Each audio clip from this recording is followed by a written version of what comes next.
Unless someone like you cares a whole awful lot, nothing's going to get better. It is not. You know who said that? Dr. Seuss. Let's have ourselves a pocket-sized pep talk because my guest today cares a whole awful lot about low-status communities and strategies to retain talent to help them emerge from economic challenges. And we need to care a whole awful lot too. A Pocket-Sized Pep Talk, the podcast that can help energize your business and your life with a quick, inspiring message. Now, here's your host, Rob Jolles. My guest today, Majora Carter, is a MacArthur's Genius Fellow, a Peabody Award-winning broadcaster, and has over a half dozen honorary PhDs. Her 2006 TED Talk launched their website as one of the first 6 talks released to the public. She was invited back to their stage this year on the strength of her new book, Reclaiming Your Community. You don't have to move out of your neighborhood to live in a better one. Always happy to have a fellow BK author with us. Welcome to the show, Majora. Oh, thank you. Thank you so much, Rob. And you sound good too, I want you to know. All right. Well, it's a pleasure to have you here. And I want to dive right in. And I don't know about you, but I'd love to create a podcast. I think I want to call it someday A Book Finds You, because that's typically what happens to authors. And we're focusing on reclaiming your community. You don't have to move out of your neighborhood to live in a better one. How did this topic in this book find you? Wow. Yes, I love that question.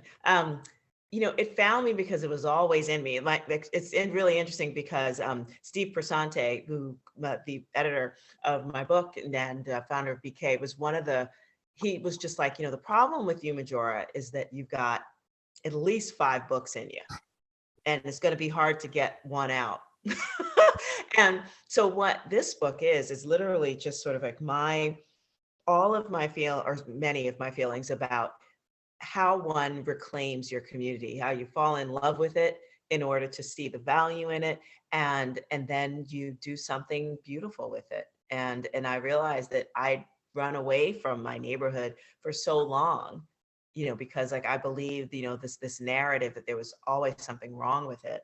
And then I discovered that wasn't the case, and that I could actually be a part of actually making it even better.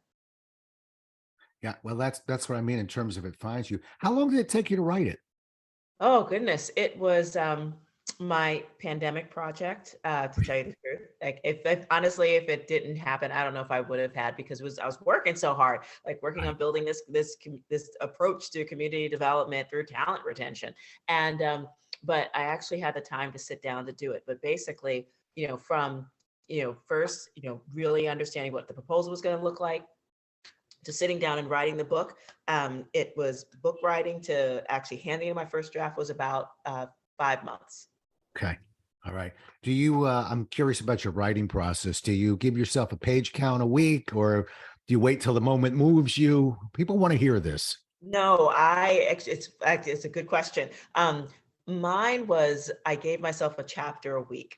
Once I broke down what I wanted the book to be and worked with Steve, to help to make it happen. And we had we had a weekly phone call. It was actually Monday nights, 8:30 a.m. my time. And so I knew I had to be done with my chapter, because I was really pretty good about exactly knowing what I wanted to be in them. And yeah, that was it. Yeah. You bring out a couple things. First of all, for people who are listening, what you just heard of, it's unusual to have your editor be your accountability partner, but we all need an accountability partner, right? To keep us going. I know a couple of book coaches that will give you a pin that says, ask me about my book. And the brilliance of that pin is, if you wear it, now people are going to ask you about it. And if they ask you about it, you can't go, well, I've been working on it for 7 years and I've got a chapter and a half to, it keeps you moving. So I like to give it even to people who I work with who are in career transition. They struggle with it, but I've got buttons that say, ask me about my job search, because it's something we don't like to talk about. And yet, how do we network if we don't talk about it? Right.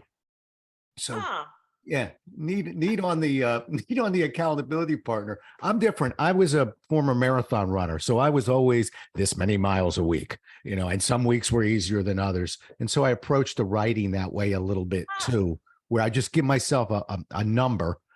Every week I go after that number. Sometimes I'll add a couple of pages to it just in case next week looks a little bit rough. But it's a marathon. Writing is a marathon when you think about it. It sure enough is. That's amazing. Yeah. I couldn't even, there's no way I think I would have been able to do it if I didn't know somebody was literally waiting for me to hand something in, because it's just, life just gets in the way. Yeah. And I'm a practitioner, and so I'm always doing something. And that in and of itself it felt actually quite luxurious to write. And just to be like, no, I'm going to focus on this. I didn't give myself like a set number of hours a day, but it was just more like, this is the thought, I'm going to, sometimes I'd outline it. Sometimes, most of the times I didn't. And it was just like, but I know what I wanted to get to. Wow. And I got there. Yeah, that's interesting. I outline, but I'm always hopeful that my mind and my hands will take me past the outline, but it's just signposts that I'm kind of looking for, almost like a speaker or a trainer.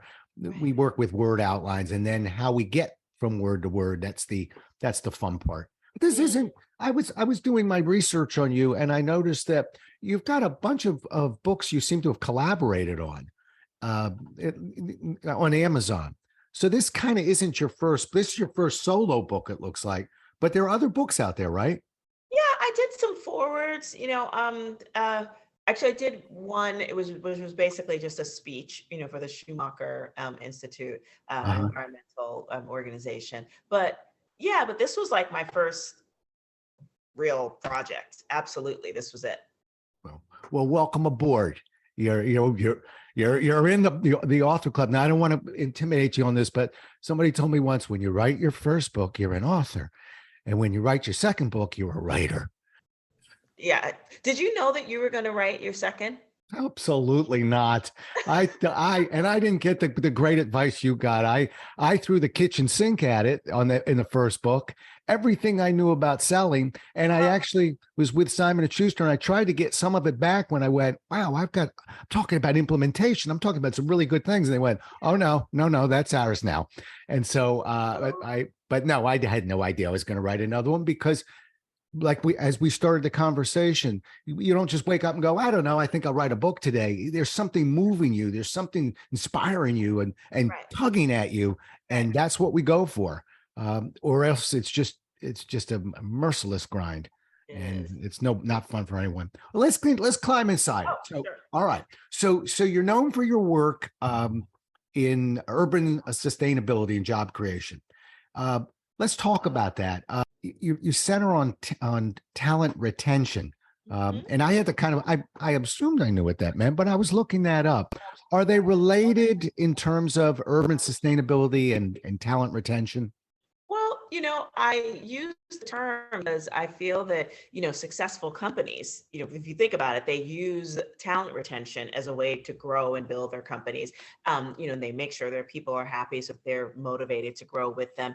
And I do believe that you can use the same, concepts behind talent retention to also build successful communities. And when you stop and think about it, there's a lot of neighborhoods and communities around the country and around the world where inequality is assumed, and those are the places where there's lower health outcomes, educational attainment, more incarceration, more poverty, more unemployment, more environmental burdens, and inequality is assumed by people both inside and outside of those neighborhoods, and people born and raised in them, regardless of how talented they happen to be artistically or academically or anything else. They're led to believe they need to measure success by how far they get away. So I was like, what if we applied a talent retention strategy to all communities?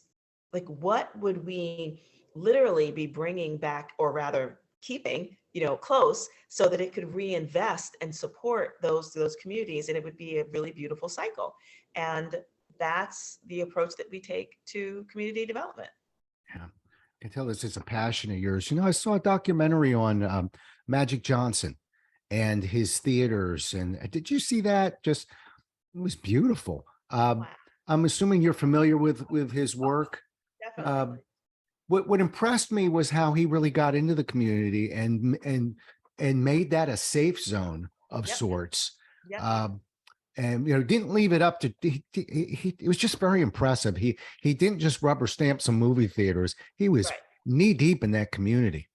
No, I mean, and when you are, like when you believe that all communities have value, and I don't believe that is sort of the dominant way that most development happens, in some neighborhoods. I mean, what we call communities, that in those neighborhoods, low status, not poor or underprivileged, although poverty is often a big part of what they experience. And they could be inner cities or Native American reservations, or even, white towns, that once had industry, but doesn't anymore, and it's long gone. But, but again, if inequality is always assumed, and if even poverty is considered sort of the cultural attribute of those communities, then that's what is planned for.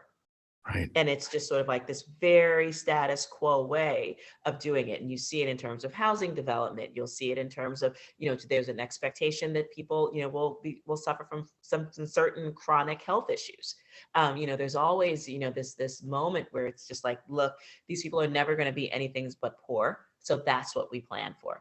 And that's absolutely not, the way that we look at it. We really do believe that if you given the opportunities, then those communities could grow into exactly what other communities grow into when they've been given it the certain advantages. And whether it's opportunities for home ownership or business development, or just even the kind of places that make people feel like their community is worth staying in. And I'm from one of those, actually one of the most storied, low status communities. And, it's the stuff that literally, up until recently, movies were made about, the burning of the Bronx, which happened, during the 70s and the 80s. And we were literally the poster child for urban blight. We were like the place that, presidential candidates would come and see and say, like, look what's wrong with American cities, I'm going to fix it. And of course, they never really did. So. So for me, it's like, this is real. Like, we know there's opportunities here within our communities. We know there's talent, but are we giving them, the best opportunity to grow and then, take their talent and reinvest it, right back into our communities? Right. And I'll get off the Magic Johnson envy, I promise. But what surprised me at the end of the documentary wasn't the success of the movie theater. It was the businesses that were coming up around the movie theater. And that's where I really sat back and went, wow, he proved it. And then, if you build it, they'll come. You just saw a lot more development, a lot more trust in that community, and the way it went. So it's local development. And I think that what we're trying to do, and I use my own neighborhood as my own research and development lab, because I too believe if you can create the right kind of lifestyle infrastructure for people to literally see, their community become something they want, that actually speaks to them. We did all sorts of surveys and focus groups, and just, gathered lots of market research, from this community to help people to just figure out, like, what were people's hopes and dreams and aspirations for the kind of communities they wanted to be in. And also, what were they leaving our community to experience? Some for good, when they found new housing or whatever, but others just like, where were they spending their money? Because it wasn't in our communities. And we realized it was the things that are often considered like little amenities, but whether there's cafes, and coffee shops and bars and restaurants. But when you really stop and think about it, those places, which are, you can honestly consider them community centers, because that is where people go and build community. They build relationships, whether it's, sometimes love relationships, sometimes business relationships, sometimes they're like building their own, what do you call it? Businesses, like at a coffee shop. I mean, this is when you have those places, those we call in urban planning, parlance, it's third spaces. Places that are neither work nor home, that literally make people feel like, oh, it's worth my coming outside and staying in my neighborhood. And so it's not at all surprising that, the kind of stuff that Magic Johnson, first built, it did inspire other development. It's the same kind of thing that we're really excited about seeing here too, because it's the local development, people from our own community who are just like, oh, wait, like I can do stuff here, even if it means something like I don't feel like I need to sell like my family's home to go live someplace better. I can stay and reinvest in my own community. Right. And that's what's super exciting about all of this. That, the idea of reclaiming your community for Right. yourself and Right. for your family and for your future is not something that was even thought of in low status communities. And that is literally what we've been pushing against, for years at this point. Right. Well, it's a terrific book, and people should, it's out there on Amazon and every place else you can find a book. You need to get a copy. But let's talk about gentrification, because, it's not a podcast, but maybe another Jollis book idea. I always wanted to write a book called It Looked Good on Paper. That's the name of my book. There's so many things like that. Well, okay, so on paper, we're going to go into poor urban areas and we're going to improve housing and attract new businesses. But what we don't talk about is that frequently the current inhabitants are displaced in the process. So tell me about your views on gentrification. Well, it's a complicated matter, but that's also not very complicated if you really stop and think about it. I mean, first of all, gentrification is actually one of the byproducts of reurbanization. We had white flight and redlining and folks moving out of the urban core, into the suburbs. And suddenly we've got people who want to come back. This is the first time in American history where literally like two very different age groups, are actually vying for the same type of real estate. Right. Where you've got baby boomers and you have like millennials who both want the same kind of like walkable communities that are near transit and da da da. And guess what? That would be cities, and in particular urban cores. And those are the places that were actually left behind, through the rapid suburbanization, which did leave behind in particular many people of color. Out from not being able to move out of there because of all sorts of crazy, and discriminatory housing policy and banking policy, et cetera. But we're also not building enough housing, rental or otherwise. And that I think has a lot to do with the way our current real estate system is actually kind of rigged to not create even more of it, it really makes it so that people within the urban core in particular are not the people who are most able to be a part of the trends that are where they are building anything to begin with. And we're led to believe that there's no real value in our community, and predatory speculation is so real that we become, really early, not even advocates, because we're not advocates for our own self, because we'll often sell early and cheap because we don't see the value in our communities until it's often too late. For us, as the people who own property. And I could say that, unfortunately, because my own family, my dad bought our house here in the early 1940s. And, I'm the youngest of 10.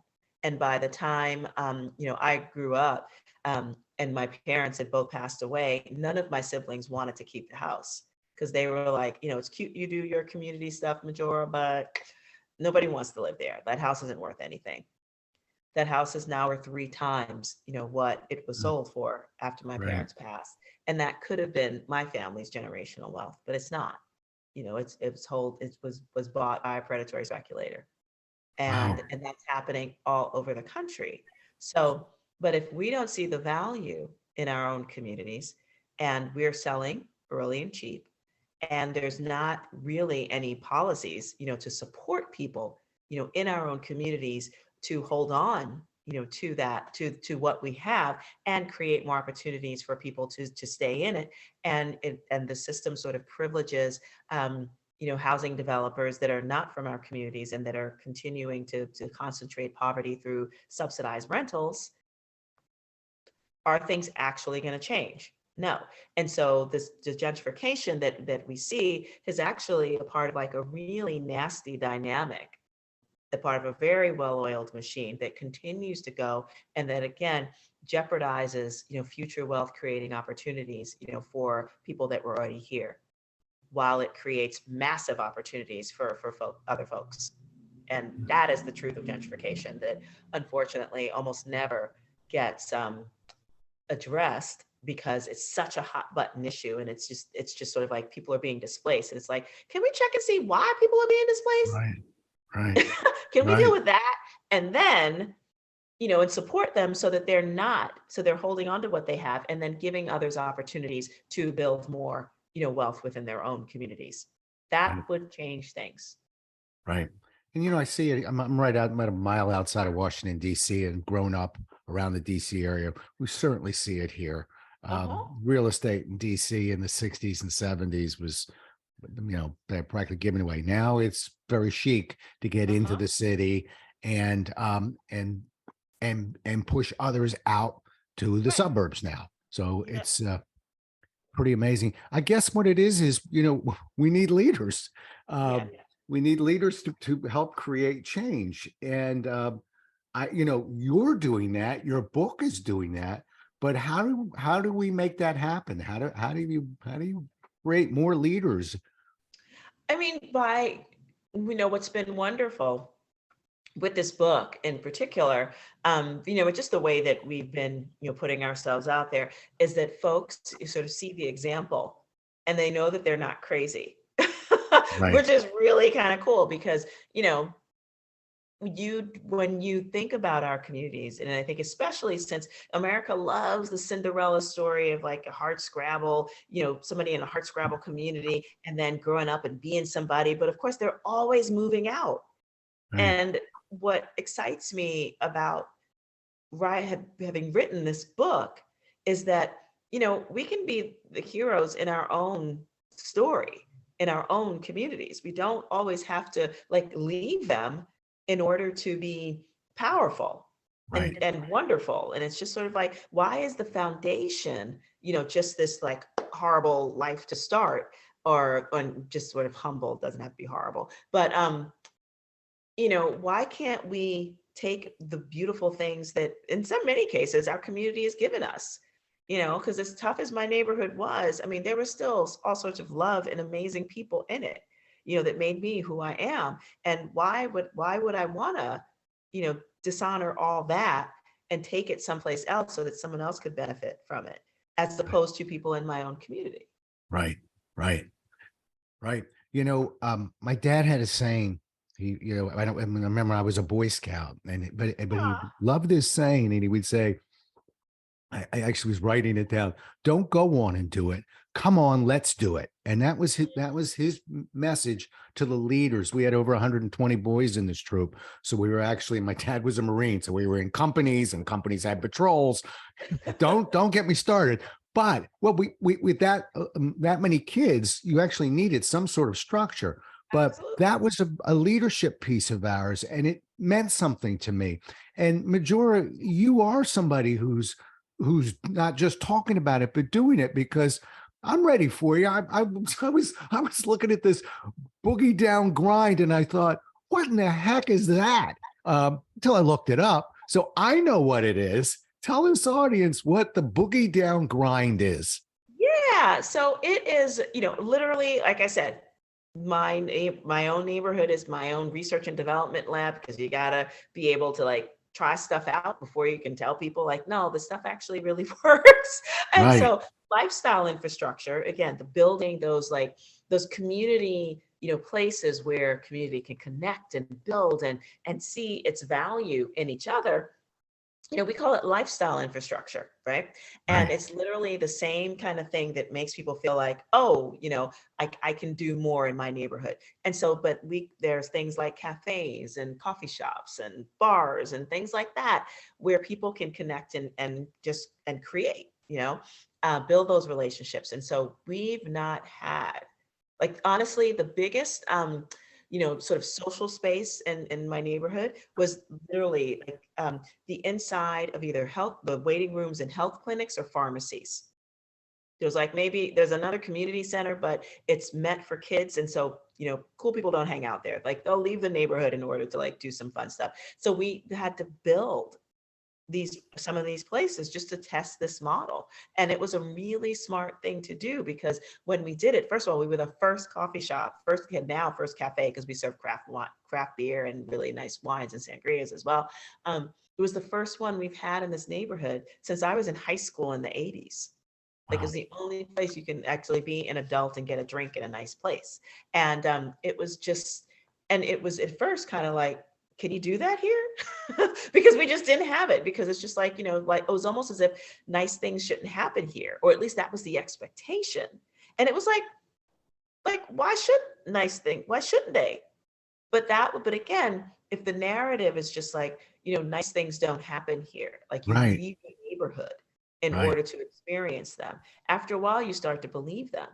And really having to push this idea that no, we can build it for ourselves. Right. And we can experience it and experience each other, because that is the best part of our neighborhood. It is each other. But Right. again, if we're always leaving because we don't have these places to gather, Yeah. then Yeah. the community is going to not really flourish, because there's not going to be a whole lot of people left who can do that. Right. Well, there's that Lee Jollis coming out of me, though. Don't go on and do it. Come on, let's do it. And that's what you're proving. Reclaiming your community. You don't have to move out of your neighborhood to live in a better one. Love the tagline, by the way. I certainly know what the book is about. Yes. But that's Steve did a good job on that one. Totally did. Just Yeah. like, just in case nobody reads it, they need to know what it's about. And I'm like, okay, so that's that. Yeah. Coming down the home stretch, how about a couple of mentors for you? Really deserves a shout out right about now in terms of how you see things, or the path that you're on. Unfortunately, both of them, and was thinking a lot about them today, because it's around the time that, they both kind of exited my life, unfortunately. But it was two women, both on sort of opposite ends of the spectrum. One was like a professional, legal advocate. Her name was Leslie Lowe. And the other one was actually a woman who was born, and they were both born and raised in the Bronx, which is kind of cool. But the other one was a second generation Puerto Rican woman who was actually going to be displaced by the city, because they were doing urban renewal. And she was just like, nope, we're going to stay, and we're going to do this ourselves. And you're not going to show us how to do this. We're going to become the developers. And so Yolanda Garcia was just the developer, and Leslie Lowe, was the legal advocate who actually helped us do some incredible work. And both of them at different times in my life were able to help me understand that it was not only okay, but preferred and urgently important for me to speak up on behalf of myself and my own community, and that I had every right to do so, and not like leave it, in the hands of other folks. Yeah. And it was hard, because I certainly didn't feel qualified. I was, at that point, a fairly young, Black woman, who had just sort of like walked back into my community after leaving it for many years, because I followed that narrative that you had to grow up and get out, and found myself back home, and, realized that there was so much more, to being a part of a community, and giving my best gifts to it in order for it to grow, and I could grow with it. Beautiful. And that's why I asked the question. I love stories like that, because again, it's just like the book. It takes a village. There's usually people out there that are, they're kind of forming around us. Sometimes we don't see them, unfortunately, and sometimes we're blessed and we do. But they're there. And I wish people would invest in mentors just a little bit more. It doesn't have to be your parents. There's other really amazing people out there. Is there and let me say this again, is there an audio book on this? There is. Good. And I'm very excited about it. There is an audio book. It was actually recorded at a studio right around the corner from here. So it's like I kept everything as local as I possibly could. Good. It's called Umbrella Studios, which makes me really happy. And Yeah, and you have to wait till the end because there's this really cool, actually original hip hop song that they rejiggered to put my name in it. It was very cool. So I was like, just go to the end and listen to it because it was really hot. I was like, oh my God. Well, great. That's got to be playing at the Boogie Down Grind. Exactly. Once a day, somewhere you got, that's part of the cost of getting a cup of coffee. You're going to have to hear that song. I love that. It's definitely. Listen, what a treat. I'm doing my homework on you. I saw one particular quote that stood out. You're a role model for so many that seek to make a difference. Sometimes it takes a committed doer to help the rest of us realize what's possible. Seth Godin wrote that. And after meeting you I'm reminding you, after meeting you a few months ago and today, I couldn't agree more with him. It's been an absolute pleasure catching up with you, talking to you, fellow BK author. And I wish you nothing but success with this book. And if my audience is listening right now, we all know on this side of things, we don't just buy books, we write reviews on books. It matters. So let's get this book, let's write a review on it and get the audiobook. She's teasing us with a song there. Either that or you're going to have to go to the Boogie Down Grind to hear it. So you pick it. Either go there or get the audiobook. I think the audiobook might be a little less expensive unless you're in New York. But what a treat. Thank you so much for being on the show. Thank you for everything. Really, you're so much a hero to so many of us, and I appreciate you. Thank you so much. Well, we'll do it again as well as we can next time, everybody. Until then, stay safe. Thanks so much for listening. If you enjoyed today's show, please rate and recommend it on iTunes, Outcast, or wherever you get your podcasts. You can also get more information on this show and Rob at jollis.com.